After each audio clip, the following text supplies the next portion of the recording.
Governor, may sabihin mo kung kasama ko sa gobyerno. Ang siguro tahan. Yung madungog. Pakilakasan lang. Hindi, tama-tama lang yung... I have been going around for the past 4 days, 5. And I'm really to even tired to think about solutions to our present problem. Just my experience ko sa gobyerno, having been a mayor and almost all kind of disaster na nadaanan ko na rin. And this time, una kong talagang serious ang losses natin, both lives and properties. While flying everywhere, I was thinking of how best that we can expedite the situation. Yung I have to call in. I called for this meeting with you because gusto ko na kaagad ma-transmit ko na sa inyo yung plano ko.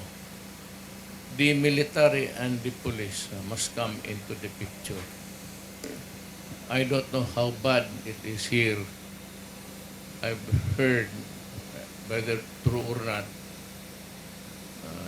it sometimes comes from the rumor grid.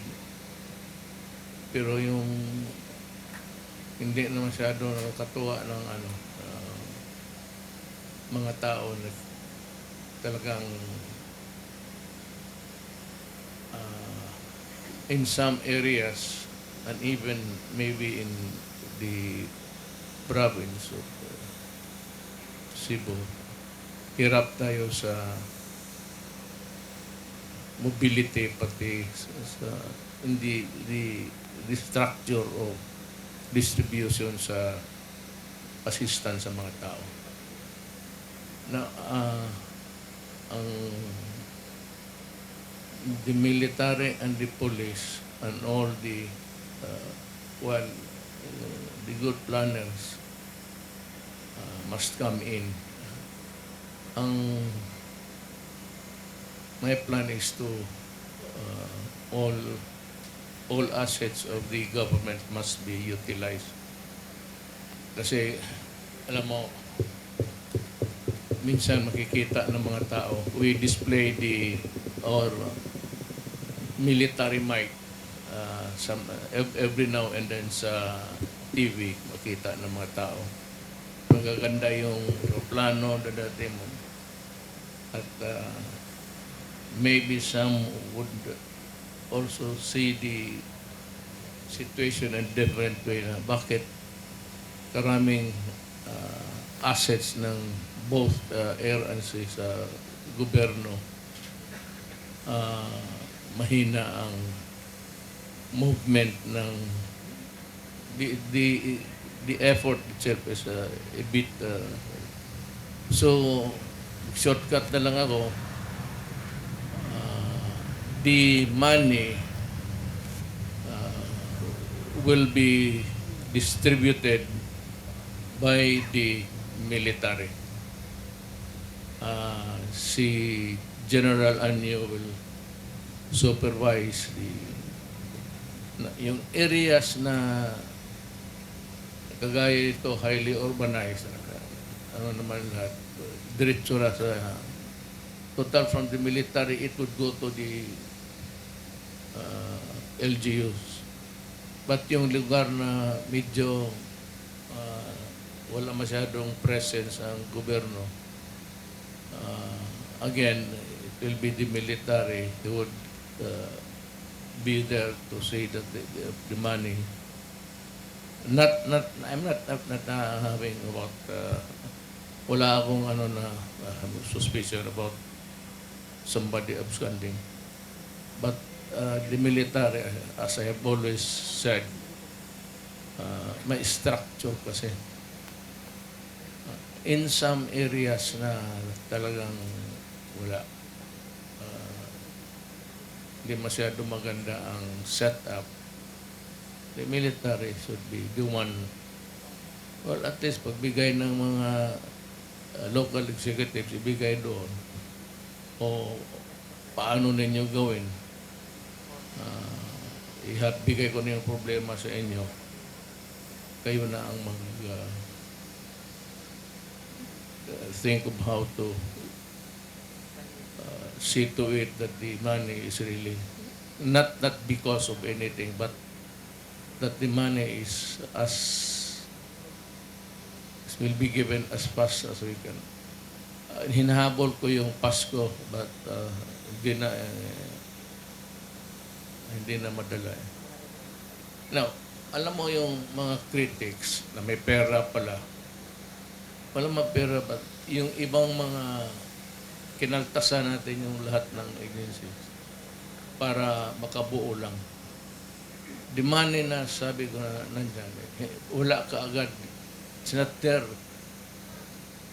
The money mayroon, pero hindi yun pa intended for this kind of situation na bigla. We have to, nagbalis muna tayo. Kuha ako dito, kuha ako doon. Para mabuo lang ang 10 billion. Now, I think that we have already gathered that much. And it's a matter of distribution. Sa mga lugar na napuntahan ko, kung wala masyadong order, yung mga tropa sa baba, sila na ang mag-assist. Just see to it that everything is distributed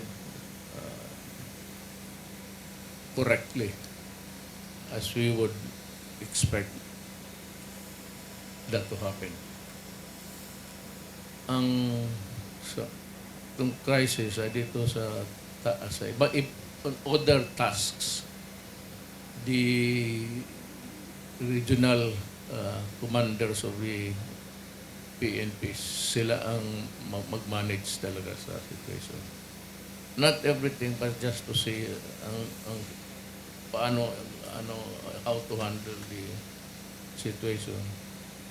Kayo na ang mag-isip dito because you are there, nearer on the ground and to the people.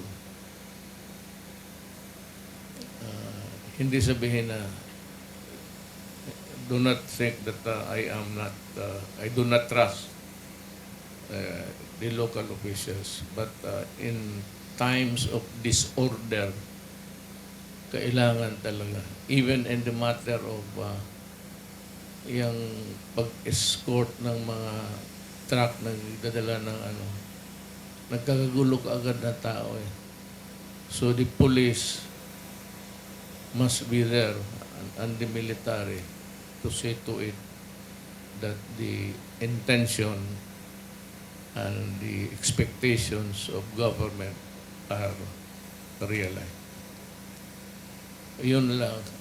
Tinawag ko kayong lahat because we need, may lugar kasi sa dito sa lahat yung hindi maabot because marami pang obstacles, the fallen trees and everything. Movement is slowed down considerably, and it is always how fast we can reach the people to save the situation.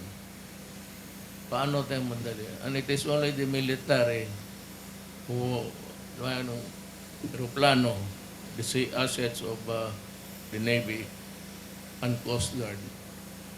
Yung nakikita ko dito na pinapakita kasi every time ah, kita ko yung maliliit na yun ang kailangan to deliver.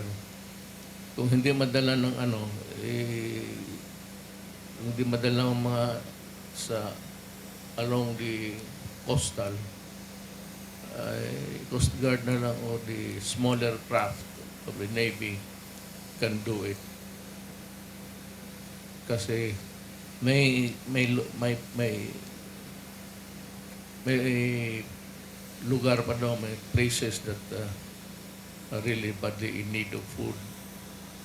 Walang kain. Nung pagdating namin kahapon,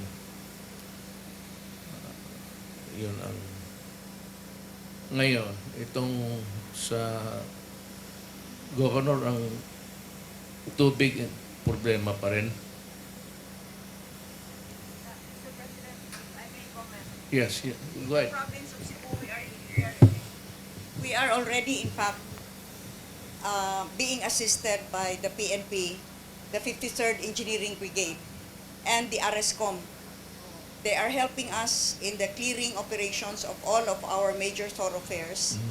And the PNP is there to help also in traffic, in controlling traffic, especially in one-way streets that still are not being cleared. But even as I speak, there are 8 teams now that have been deployed under the joint supervision of both the 53rd Engineering Brigade and our own provincial government. I think I can safely say that in Cebu, we don't have that disorder that you may have seen in other places. People here are waiting patiently. There is no chaos, there are no riots, because they see that something is being done. In fact, we have already partially lighted up 11 LGUs, 13 LGUs, all to the north. The western side right now is about 80% lighted up. I'm talking of the province. We are now focusing on the southern part where you went po, Mr. President, that was Argao. We have 22 local government units that have been affected, but by tomorrow, 3 of them might already have electricity also. I met with all of the mayors yesterday, and we have been constantly delivering truckloads with the help. We are getting all of the trucks coming from our contractors, and even the Army has lent us 5 trucks. So this is really a cooperative effort here. What we might need really is yung mga C-130 na makadala dito, na makadadiri sa mga supplies o ang mga donations nga ilang gusto ihatag gikan sa uban, o doon na po'y labi ng tubig, Mr. President, tinuod na. Pero sa pagkakaroon, nagtinabangay ang atong mga northern mayors, gipada ang ilang mga water trucks diri sa south, nagtinabangay tanan. That was, yun ang plano. Yes. I'm ordering, sir, may magandang gabi po. Just sit down, sir. Yung lahat ng mga bombero sa munisipyo na walang they have to help in transporting, especially water. Yun ang kung kulang pa, it's the Air Force.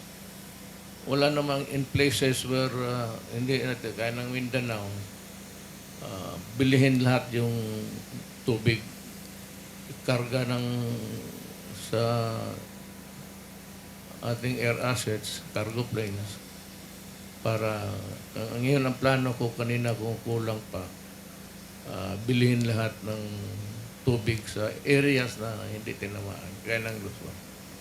And especially those places where there is a waterwork system, the waterwork, mga district, sila na yung tingin talaga sa situate at makatulong sila sa contribute sa tubig.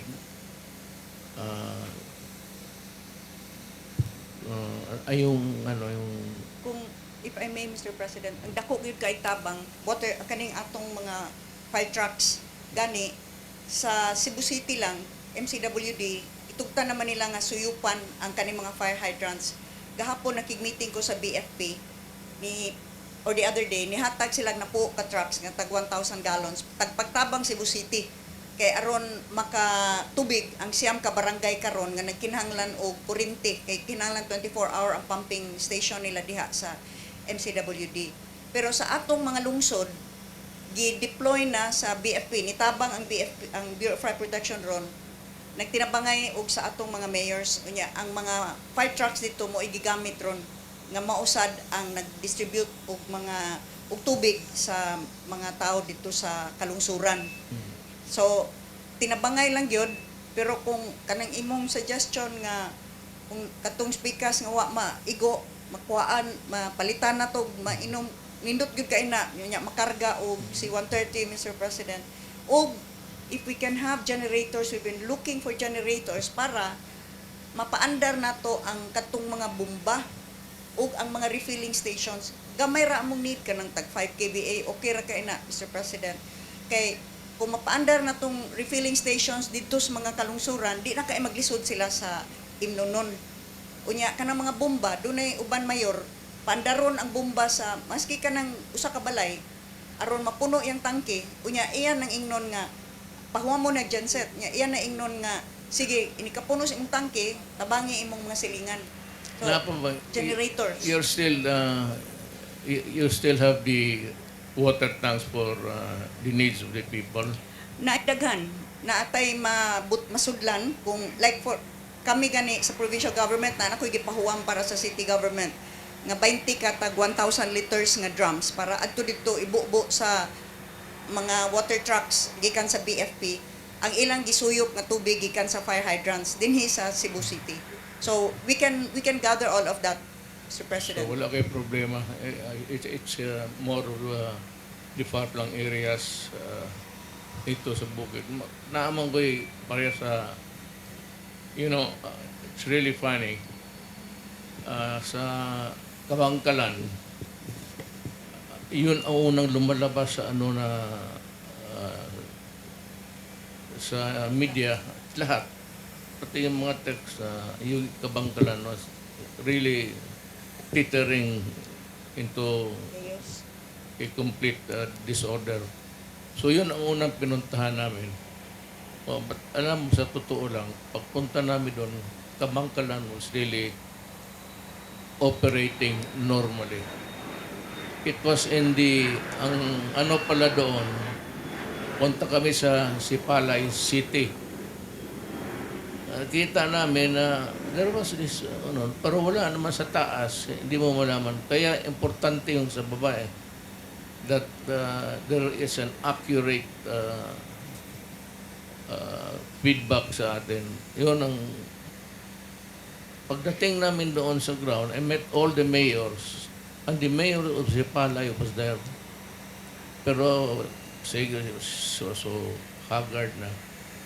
Baka hindi nila alam na yung down sa pababa o paakyat doon sa Sipalay, farther doon pala yung people,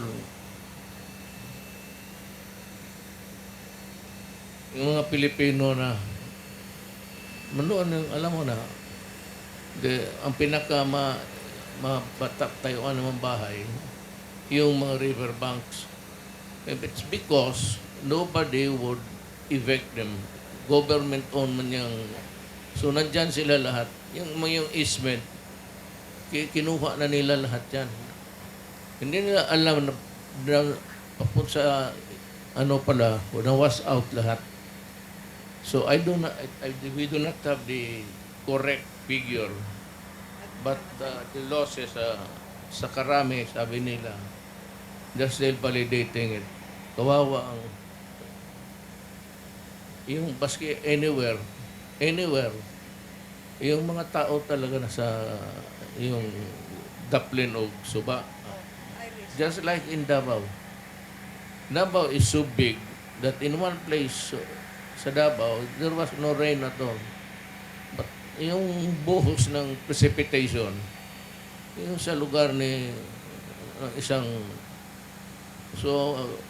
yung mayor ron, sige siya hukay, tapos dito may report na may eviction doon na squatter. Kaya sabi niya 3 hours. Alam mo kung itong ibang sa judiciary yan. There was nag-request ang mayor na 3 hours kasi may kinuhukay pa sila. So she was there helping. Alam mo yung sheriff, despite of the request of the highest civilian officer just went ahead to started the eviction. So, magtawag na yung mga pulis na may gulot, tinawagan yung mayor. Ngayon, pagdating doon, nagbabatuhan, yun, nabugbog yung sheriff. Yun ang isang, so yung mga nasa riverbank, wawa. Diri sa Cebu, Mr. President, nag-preemptive evacuation ang tanan mga mayors sa atong sa province, especially katong high risk kanang naa sa riverbanks, naa sa daplin sa dagat. So relatively mubo kaayo ang atong death rate. Katong mga nangamatay dito na to sila sa mga low risk areas nga ang ilang balay na tabunan o kanibang nanglupad man hasta mga manggang dagko kaayo or kanang mga lubi. So ang deaths were caused because of impossible na gyud to avoid kay grabe na kaayo ang hangin niya nang bunala na sa mga lubi o mga kahoy. Pero along the coast o along the other high risk areas gi-evacuate gyud na sa mga mayors. Preemptive primero nya katong dili manoo nagpatabang na sa police para forcible evacuation gyud. So they were forced to evacuate. And that is why, in many of our municipalities, even si Bonga, tapad to sa Argao, Mr. President, imong giadto, eye of the storm po to, pero 0 casualties. Daghantag mga municipalities nga walay fatalities. Nung itong initial report, about 70, then it climbed to 100, tapos naging 200. Central Visaya siguro, Mr. President. Yung talagang itong sitwasyon. Pero gano'n paakyat ng paakyat. Pero saan yung tumba na lubi?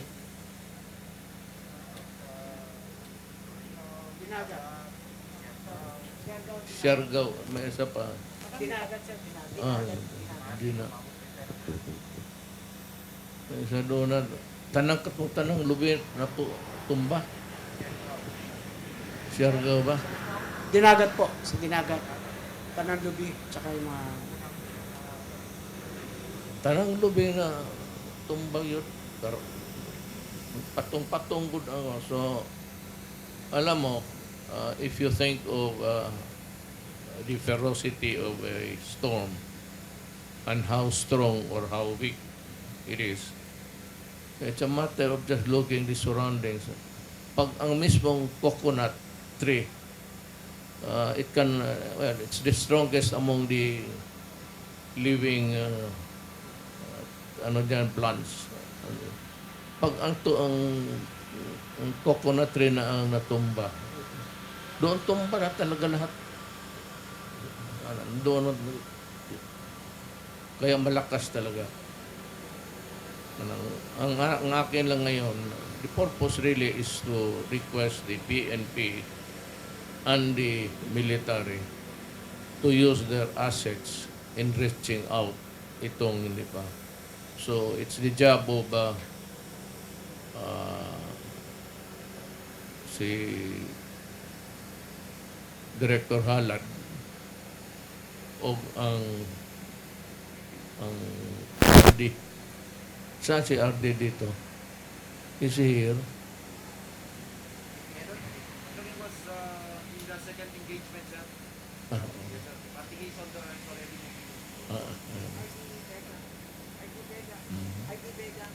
Yeah. Hindi ko siya kilala. Maybe I met him some. Kaya, yes sir, Secretary Anyo. Sir, since day one, even before day one, sir, ang AP, PNP Bureau of Fire, talagang andyan na po sila, sir. They started clearing the roads, the pollen trees, together with the LGUs. Sa protocol po natin, aside from these uniformed troops, it's really the LGUs who will take the first response, and we are very much really appreciating the actions of our LGUs, sir. Like for example, Cebu Province, under Governor Gwen, talagang mabilis po. Sometimes yung mga critics po talagang pinipili nila yung mga lugar na may mga taong nakapila, tapos yun po yung ipopost nila sa social media. Ngayon po, wala nang halos makikitang critics because napakabilis na po ng recovery. Our Bureau of Fire po, may order na tayo na even from other regions po, pupunta doon sa mga affected regions to deliver water and to conduct rescue actions. Pati po sa Siargao and Dinagat, additional fire trucks na po yung pinapadala natin until mag-normalize. In fact po sa Dinagat, wala nang water doon, pero they find out, marami po mga natural water spring. So sabi nga na, nasanay lang kayo sa gripo, pero marami talagang water spring dyan. Hindi nyo lang na ginagamit because na naging comfortable na. So yun po yung mga susuyupin ng fire truck to deliver to our people. And then, nag-usap po kami ni Secretary Del Rosario, yung pong batas dapat 40 meters eastment from the shoreline, wala po talagang dapat nakatira dyan. Lesson natin yan sa Yolanda. We will strictly implement po, together with the court, na 40 meters eastment from the shoreline dapat wala pong nakatira para wala nang madidisgrasya. And we will work with DSUD and NHA. Ang iba po dyan, may bahay na talaga ginawa ng NHA. Ayaw nilang lumipat. So, we have to implement that, Mr. President.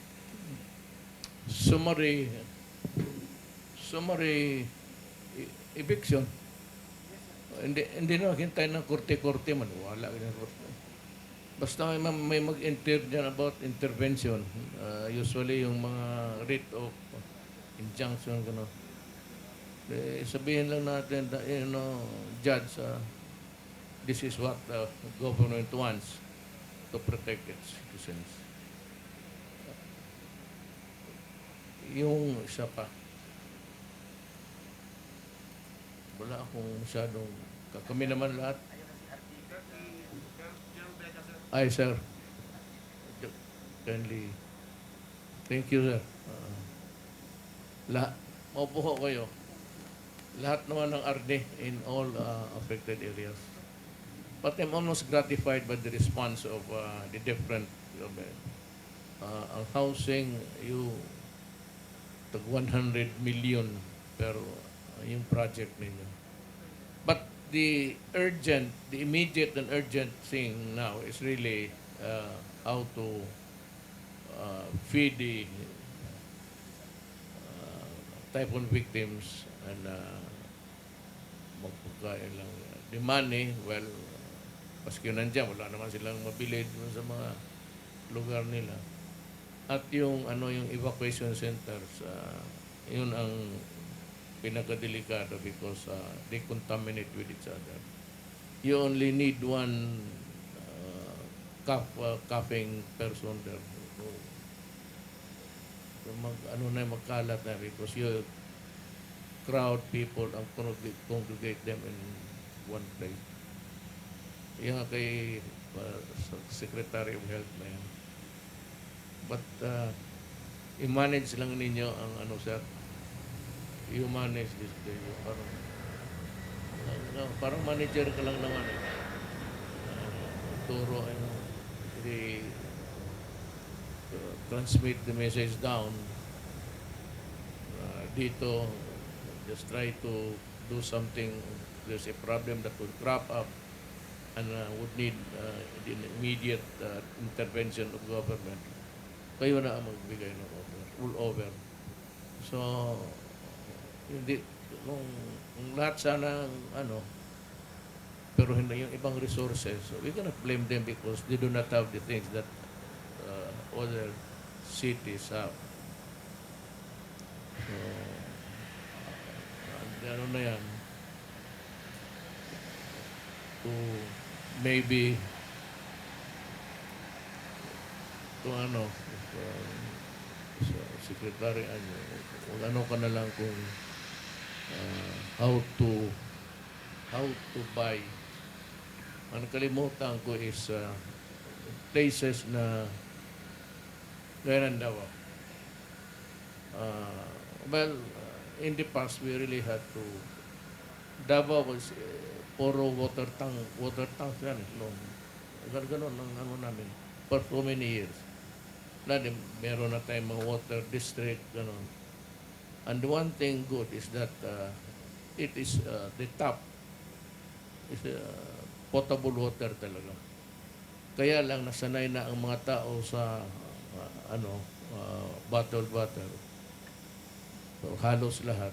Pero may yung mga syudad na maganda yung system nila. Yun na lang ang kuna ng yung sabihin mo, if you do not believe in the system, you can always boil the water.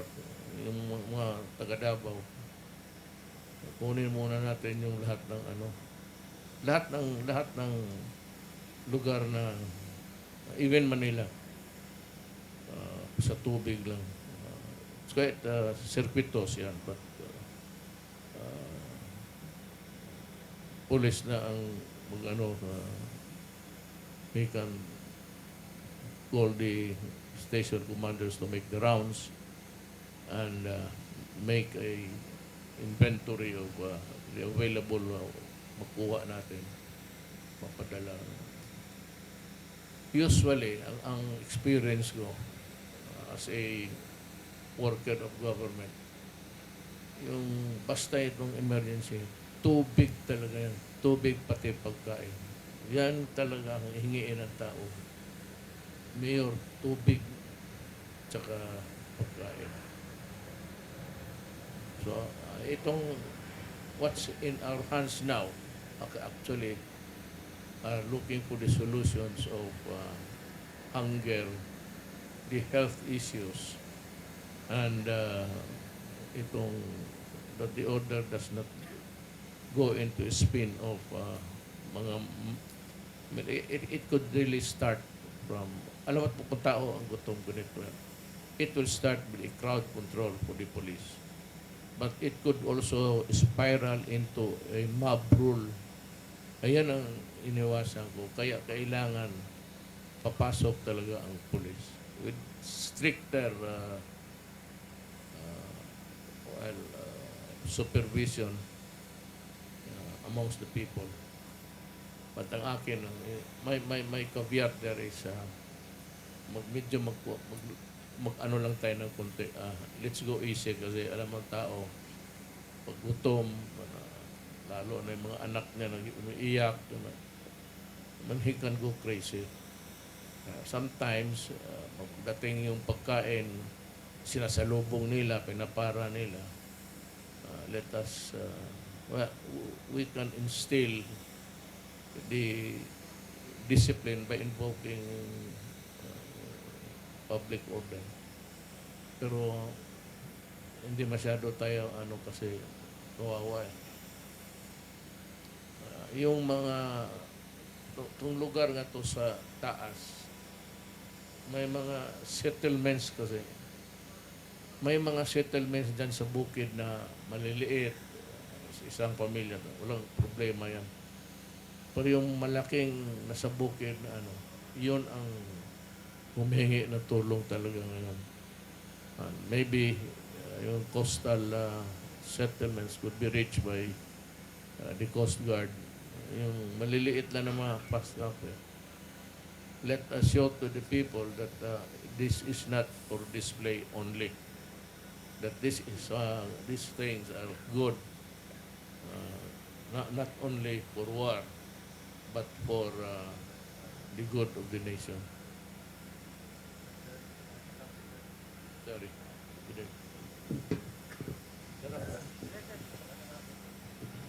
Mr. President, andito po ngayon si Job Staff General Centino.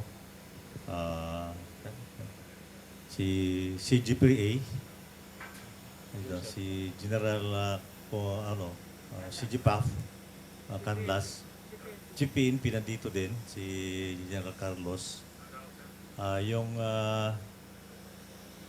in charge, commander ng Air Force. Biscom, dito na pala. Ito na pala si Robert Dao. Siya yung talagang commander dito, Mayor. Yung ano naman, yung Naval Forces Central nandito. Oh, so, halos lahat ng mga commander na nandito sila, Mayor. Ngayon, ang tao natin dito ngayon, ang military is umaabot ng 1,500. Kasama na doon yung 53rd Engineer Brigade na binanggit ni Gobernador kanina. Ngayon, Mayor, meron diyang lulutang-lutang na barko ng Navy na hindi makadak kanina. Pero magdadak ngayong 11 o'clock ng gabi. Ang dala po niya, Mayor, ay marami. Meron siyang dalang 253 tons of relief goods. Meron siyang 56 tons na tubig.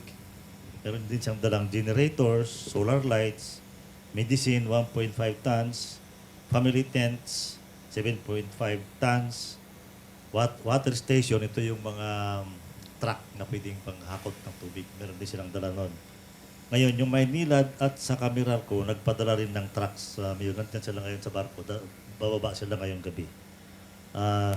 Meron din tayo ito yung Marines. Yung Marines na dagdag ito, galing sa Manila. They will be here, 1 battalion of them, and they will be detracked tonight.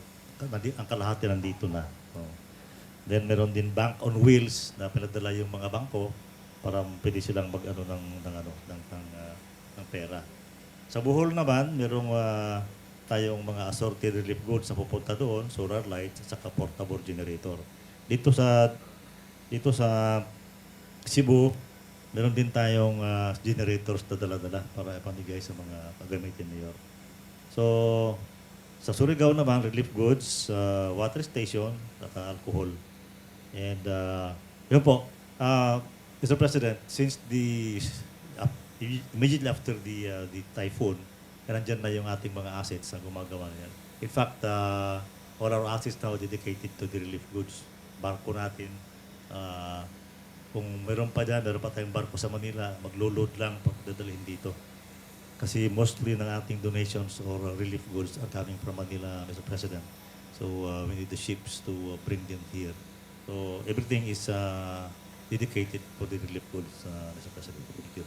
Yeah, basta ganito lang yan. The guidance is to the military and the police to all available assets as the need would attempt to surmount the challenges that we're trying to fix while nandito pa itong pandemic. Ang isang concern ko, yung health. Wala pa araw-araw man sana nandyan. Yung making the rounds sa evacuation areas para yung mga tao that they can be attended to with their medical needs. Sa bukid, marami yan. Yan ang uminom ng tubig. Sabi ko nga, minsan magtanong ka, saan yung source ng tubig ninyo? Bakit kayo dito? Dysentery pati amoeba. Yun ang next na sana. Well, I said, mayroon man kung hindi maabot ng mga tao, then they can always request the police and the military. And alam na military, yung may mga fast trap, gamit, ma-utilize ka agad. I said, there's a big, huge task ahead. Para sana naman medyo it would require people to work even Christmas time. Tayo, ako, I am at the call of the needs of my country. And I would spend Christmas working. Pati puntahan ko talaga yung mga lugar na sabi nila na tinamaan ng nawalok. Hindi naman natin akalain ganon ka ferocious yung typhoon. We thought that it's just another typhoon. Never expected that it would be a huge thing that would affect the country. Especially ang problema at Christmas time. May mga taong suffering. Kaya yung meron ng by tomorrow, full swing na yung devolution ng pera. I hope that it would reach everybody. Kung maaari lang, if it's humanly possible, na we can utilize government, land bank, to magdala ng pera saan, wala pang mapa-escort ng either the military and the police, sila na ang pupunta doon at mamigay. Bahala na yung local, yung mayor doon, siya na ang mag-distribute. But most important thing is that the money.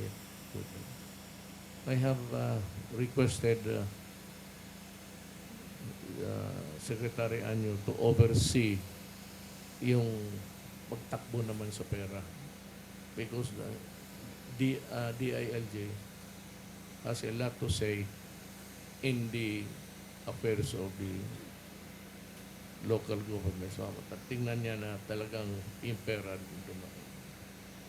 And he can, galing man, is general before, it will be easy for him to ask the information from the military.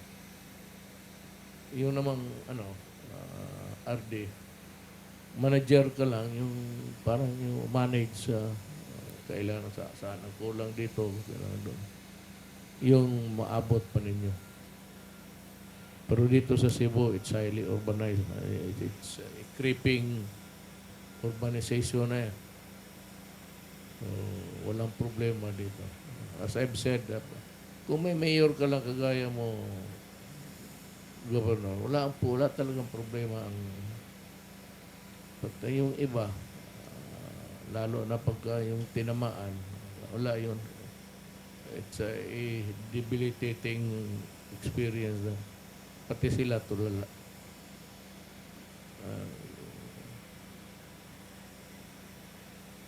Yun lang ang ko, pinuntahan ko dito. Galing ang Palawan. Palawan hindi masyado umikot yung wala. Dalang meron pero hindi mo makita guys sa Siargao at tumba lahat. Walang atip lahat. So, yun ang problema ko.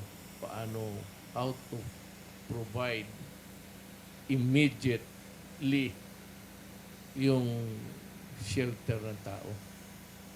Nakita mo, punta tayo, yung plastic lang ginawang parang tent. Mapapaiyak eh. Kasi gusto ko rin umiyak. Umiiyak sila kahapon sa harap mo. Alang-alang mamadala ka sa emotions kasi talagang tears of agony and suffering. Yun ang nakikita ako sa muka ng Pilipino. Kaya maluloko ako mag-isip kung how to deal with the problem with equanimity. Magdadala ka eh. But I strongly believe that we have the working force and we have the fervor to work tayong lahat sa gobyerno. no doubt about it. And the military and the police are ready to help. Sanay naman sila. Kaya gano'n yan eh.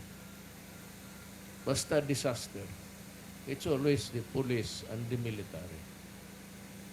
Pag may landslide ka, ang kukot-kot dyan sa police, military. Pag may baha ka, police, military. Pag lahat halos, yan ang trabaho ng military. Mabutit na lang, wala pang gulo dito sa South China Sea. Puro sabihin nila na maggulo sila tapos gamitin. I would never allow that for as long as I sit present. Hindi tayo magsali dyan sa how can we match the firepower of China tapos sabihin. Kailan lang yayabang yan sila na they are giving us this and that. It's not, it's they're not because they have to, military pati police to protect the people. They are not geared for war. Bakit ako sasali dyan na makita mo naman kung what's happening. Itong issue ng Taiwan. If it goes out of one simple mistake, miscalculation yan. Pag tumama yan sa yung mga missiles nila, ulanin yung Taiwan, then there is really war. And ako, much as I said, I would not want to,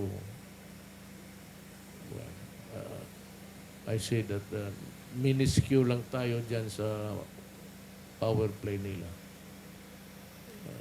It does not concern us. We do not have except yung South China Sea issue, which we have to handle with the utmost diplomatic talent because we are not ready to confront China. Not at this time. Pero nandyan yun, we have the problem and it does not give us any reason to rise up in arms against China.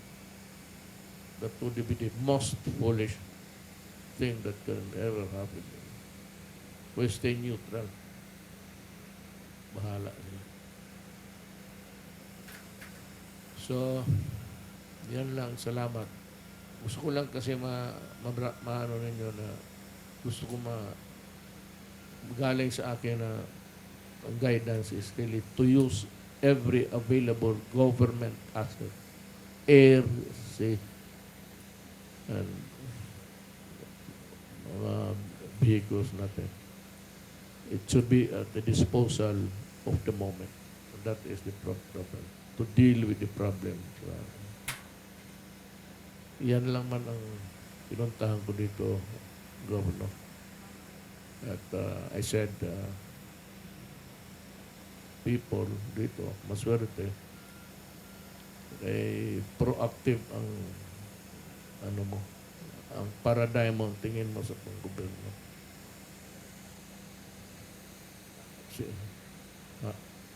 General Halad. Hindi ko talaga alam ang titulo. Kalimutan ko. Pati yung opisina mo. Palitan mo yung pangalan ng NRRDC. Hindi ko ma-memorize. I do not know his title.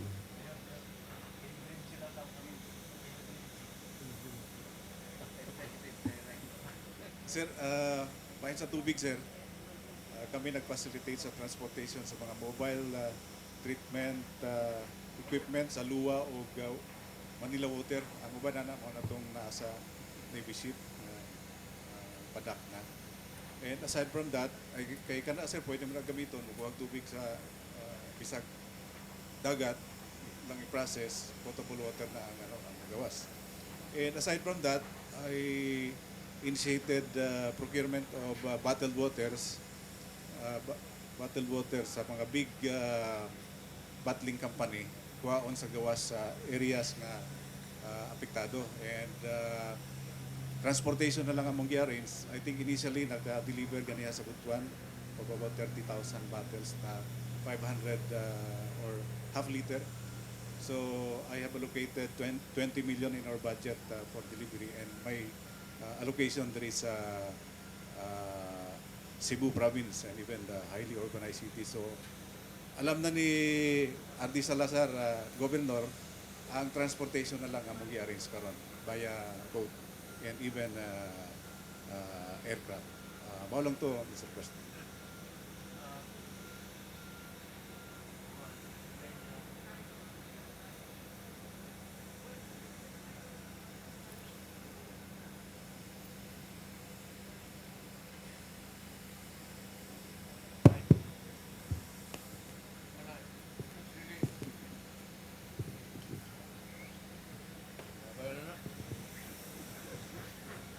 It's really a matter of management.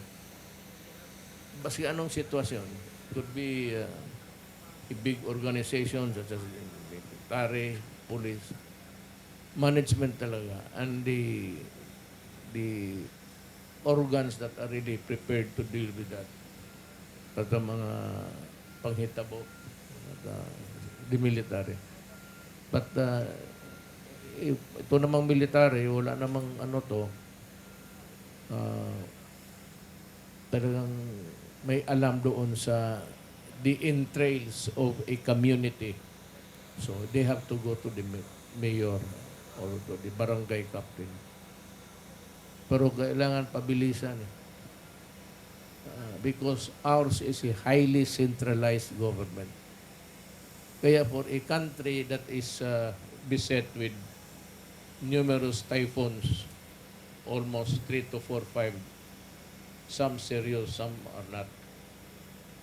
It is high time for the Philippines to, I'm going out of my office in a few months.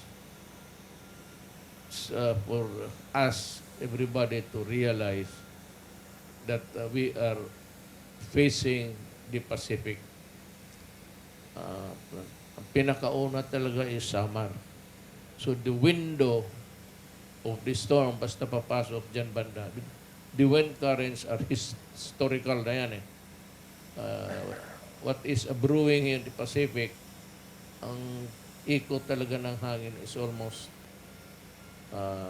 just above the country or the country itself. Never down. Ang Mindanao, wala. So, we have to realize that the preparation is very important. No, mayroon na tayong mga generator na, not many, but hindi naman, not also a minimal response. But naka-on deck na yung, lalo na summer, Leyte, paakyat. Paakyat talaga yung wind current sa Suditan. Bihira ang Mindanao. Because kung ang bagyo magdaan ng Mindanao, patay. Makita mo naman yung sa coastal. It starts in this city of Davao and beyond, south. Then yung bahay, andoon yan sa tabing dagat hanggang towards another province. Isip mo lang kung may gano'n na klaseng bagyo magdaan. Kasi yung preparation, yung sana, yan nga yung department.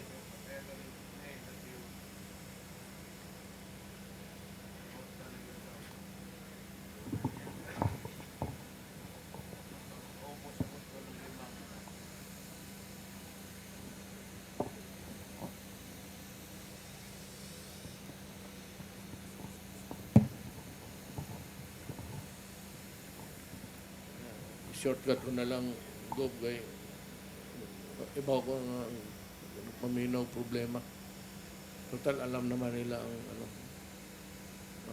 the ako kung ano ako, kunin lang ninyo kay Bong yung wala akong I need to know every 3 hours man yung reporting. I just need to know itong mga hindi naman araw-araw but mga the next few weeks I need to be informed of para maka-formulate ako ng guidance for everybody. Yung aking ano naman sa inyo is simple lang. It's not an imposition actually. Simple lang ang gawin. Just maybe a reminder of our duty to our country. Kaya nga, masama tignan yung andyan ako na Duterte administration tapos yung pinapakita yung small crop na tumatakbo dyan sa ano. At ngayon may ganitong sitwasyon, wala silang makita doon sa ground.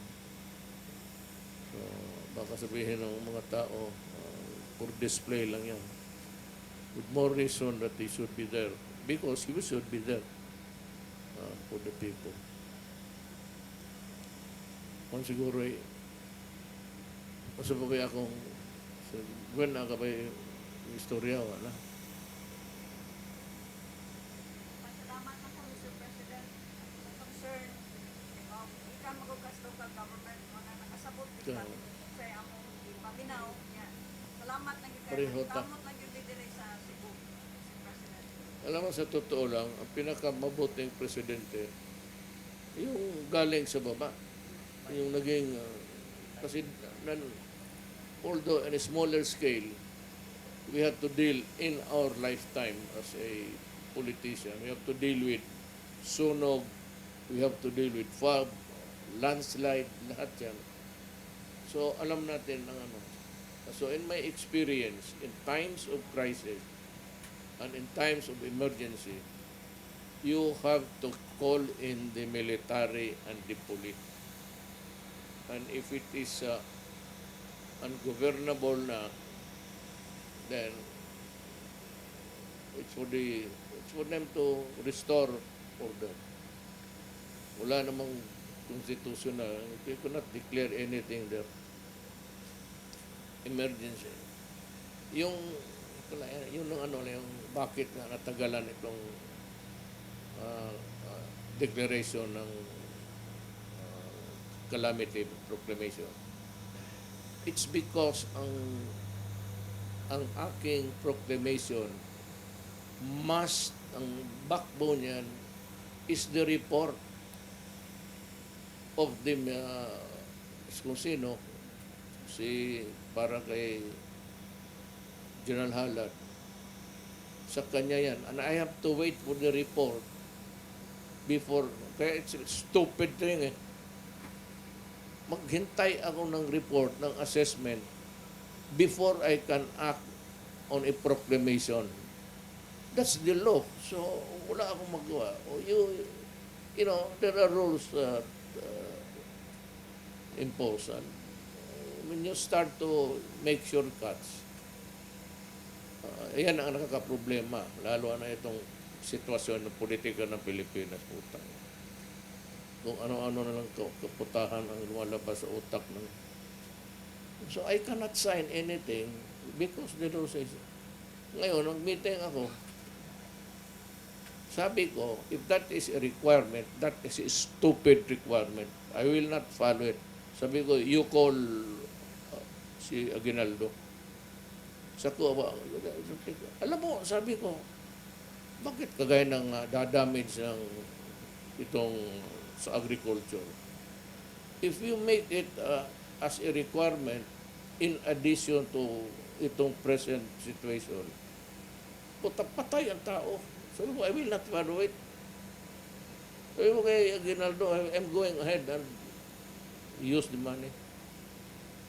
Sabi ko, yung report mo, yung parang basis na ano, but come later.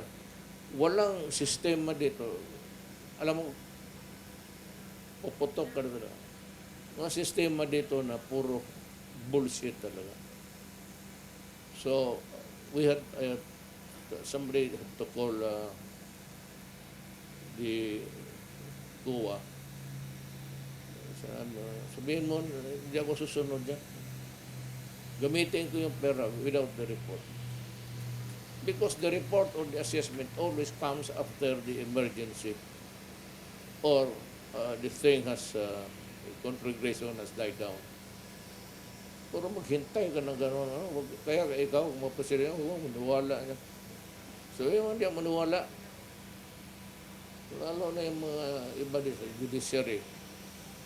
May project ang gobyerno, tapos may magdemanda. So, kaya itong mga bakit napabilis yung Manila? Because yung easement kinakaso.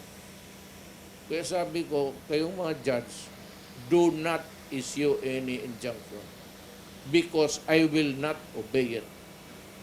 So I'm telling the Supreme Court now, hindi ako susunod. Kasi kung ganun, walang progress ang magawa. So sabi ko, go ahead and demolish it. The law requires you to expropriate. Diyan, mag-deposit ka ng 20% of the amount. Yun na. You can take over the property. Hindi magawa-gawa kasi may mga congressman, mga mayor, sabi ko, kung ganito, hindi tayo natali tayo. Takbo ng, kaya sabi ko, do not do it to me. I will not. Kasuhin ninyo ako after, but I will not do it. Follow you stupid. Yan ang mga batas na yun. Yun bakit na inabot yung proclamation ng 3 days. Yun, lahat ng national pati local can already utilize yung calamity funds. But without that, walang proclamation, hindi mo magamit ang and the calamity is there eating you in front of you.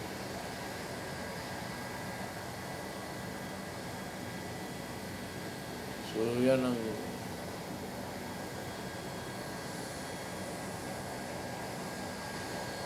wala naman siguro.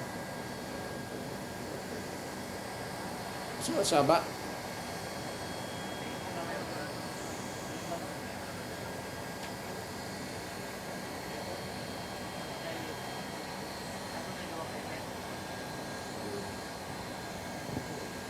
Sige, maraming salamat po sa inyo.